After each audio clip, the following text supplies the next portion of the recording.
feel me, it's wartime now. Like, with a exception of Keyshawn. Other than that, anybody can get it.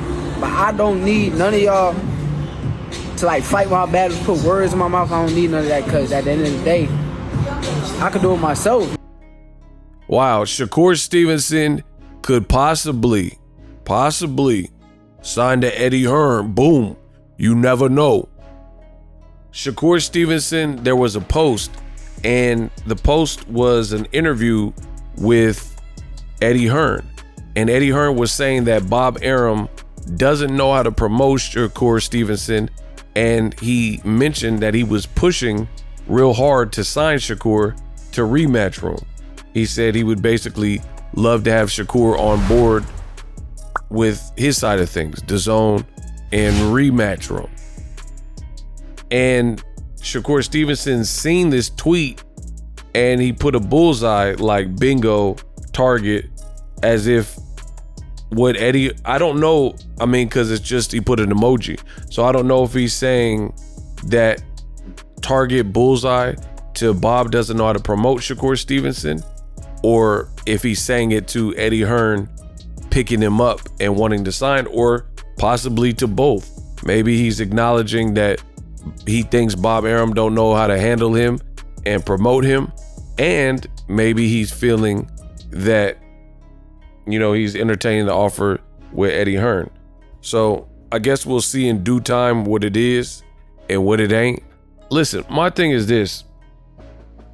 I do not understand how Terrence Crawford is older than Shakur Stevenson. Terrence Crawford is Shakur Stevenson's big bro, and yet you go through virtually almost the same exact thing that your big bro just went through when he left Top Rank. Like, literally almost identical. Terrence Crawford, he stayed there. He's a terrific fighter. He's not a southpaw, but he fights southpaw. So even that's pretty similar. But Terrence Crawford, only difference is he's orthodox, but he fights southpaw and he's ambidextrous. But he stayed over there, stayed loyal to Top Rank, couldn't get any of the big fights that he really wanted. He couldn't get the guys like Danny Garcia and the Ugas when they were champions, Keith Thurman, and he didn't get the Errol Spence fight. The only reason he really got the Errol Spence fight is because he was no longer with Top Rank, and Errol Spence gave him a lot of options that he was fighting for because Errol wanted to make the fight, which was part of Errol's undoing. You know, Errol didn't have a tune-up. Crawford had a tune-up. Errol had been out the ring a long time, but these are the decisions that Team Spence made, so you got to live with the results. But Terrence Crawford just went through this. In fact, Terrence Crawford, afterwards, he was screaming, and he even put out a complaint in the form of a lawsuit. He was saying that Top Rank has a racial agenda where they want to promote certain guys, but not their black fighters. So he was saying that there was a disparity there. Top Rank also, from the late Cameron Duncan, he revealed that they had something called the NBF, No Black Fighter list. So these talks of, you know, Top Rank not making black fighters the priority have been going on for some time. Whether you believe it or not, they've been lingering around the industry where, like, Top Rank, they have a white fighter, a European, Eastern European fighter, or even a Puerto Rican fighter or a Mexican fighter, the treatment is different. And I will add this, Crawford put out this complaint and lawsuit against Top Rank. That's exactly shortly after. Do the research. Look at all the articles and when Crawford stated that he was suing Top Rank, and then look at the dates that Shakur Stevenson with Oscar Valdez was announced, and it was back to back. Crawford put out this complaint. It wasn't before, which is the point that I'm making. Crawford put out this lawsuit. The copies of it hit the internet, and shortly after, Crawford complained that Top Rank don't want to support black fighters the same or promote them the same. Shortly after, Top Rank finally gave Shakur the fight that he had been asking for since featherweight, which was Oscar Valdez.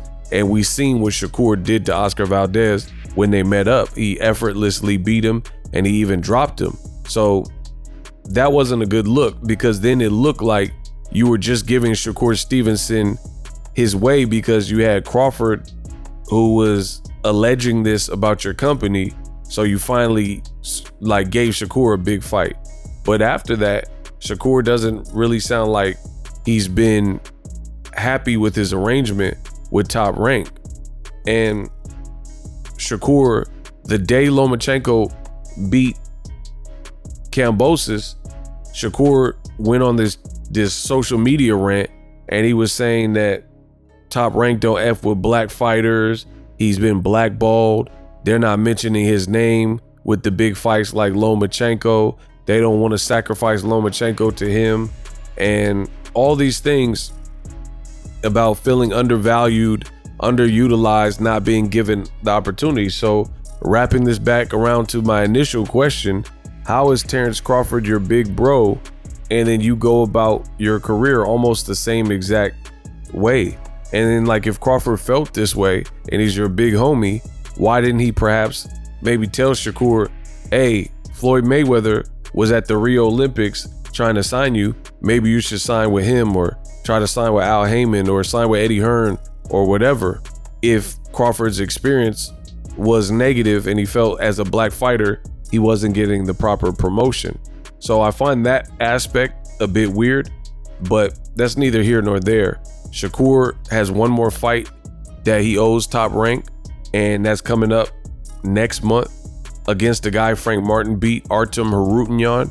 So don't be surprised if this fight is a setup to try to have Shakur beat, because Top Rank kind of seems like they do that, where if you don't commit to them and it's the last fight of your deal, you might have some freakish scorecards or some freak thing happen in your fight. The same happened with Manny Pacquiao. I believe. Manny Pacquiao's last fight with Top Rank was Jeff Horn. And then Top Rank sent their superstar, Manny Pacquiao, to Australia. And this guy, no one had even heard of. He only had like 15 fights, and the best name on his resume was Randall Bailey. But he was bigger than Pacquiao, he was younger than Pacquiao, and he was hitting pretty hard. And that's the fight that they gave him in Australia. And the judges all had it for Jeff Horn, or ultimately Jeff Horn won. And I really truly think Pacquiao should have won that fight. Then Pacquiao leaves and signs with PBC and Al Heyman, and he does interviews saying that he was set up, and he believes he was set up to lose in that fight. Like they weren't gonna let him leave Top Rank because they knew he was possibly leaving, and they weren't gonna let him leave without a loss. So Shakur is pretty bold that you still have one fight left with these people, with Top Rank, and you're publicly like trash talking Bob Arum, or saying Bob's crazy, or responding to this Eddie Hearn thing. And when Lomachenko fought, said Top Rank don't F with black fighters. They're blackballing me. They don't know, Bob don't know what he's doing. Shakur also said it's not even Bob's company no more. It's really other people, and they make Bob feel like he's still running the show, but he's not behind the scenes. Like Shakur's talking down on Top Rank, and that's a deadly game just because you still owe them one fight and it's presented by them. So for me, I don't know what's up with Gen Z. I know Shakur is a good fighter, but you have Artem Harutyunyan. He's training in the Top Rank gym. So to me, it seems like you would be better suited, even if you have these gripes, just eat it, take it on the chin, say less, know how you were treated, and then just get past this next fight and then explore your options. That's what I would do. But speaking out while you're still under contract and you still owe them another fight, that could prove to be potentially problematic if it's a close fight. What if if Shakur dominates, that's the best situation for him. But I'm saying stranger things have happened in boxing. What if it's extremely close and it's like a split decision type of territory, they might give it to Artem Harutyan and then behind the scenes be like, oh, Artem Harutyan, we want to sign you to Top Rank, right? Sandor Martin, I thought he beat Teofimo and then he later gets signed to Top Rank. So you guys got to be careful. That's how some of these backdoor deals like exist. Like, hey, we could sign Artem Harutyan possibly and then leave Shakur. If he leaves us, then he's leaving with a loss, and then it could be somebody else's problem. At least he got a loss now and he's no longer undefeated, so we hurt his stock, you know? So it's a slippery slope, people. Like I said, me personally, I probably wouldn't say, and y'all know I'm outspoken, but there's a time and a place. You don't want to be outspoken when you still got to work with these people. You have to work with them contractually. They can mess things up for you or make things even harder than they need to be, you know, paint certain narratives with the commentators or hire some judges who score against you if the fight is close. And, you know, I hope Shakur knows what he's doing and knows what he's getting into. This is what happens when it's like one of those movies where everybody in the police precinct is dirty except for one guy, and then the one guy is trying to take down the police precinct and he's doing it openly. That just creates, you know, enemies and stuff like that. And I'm not saying don't fight for what's right, but you got to be stealthy and strategic about it, because that could come back to bite you in the world of boxing, depending on how you look in the fight. Let me know what you guys think. Shakur Stevenson could be going to Eddie Hearn. Eddie Hearn wants to sign him. Should he stay with Top Rank? Should he go to PBC? Should he sign with Eddie Hearn? All I'm going to say with this is if he signs with Eddie Hearn, I really don't want to hear about Shakur and Tank.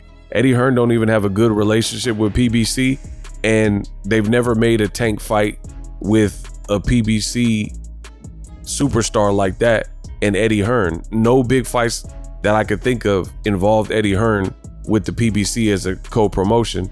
So if Shakur really wants to fight against Tank, I think he has to keep himself free like Terrence Crawford did at the bare bones minimum, or sign to PBC. Just my thoughts.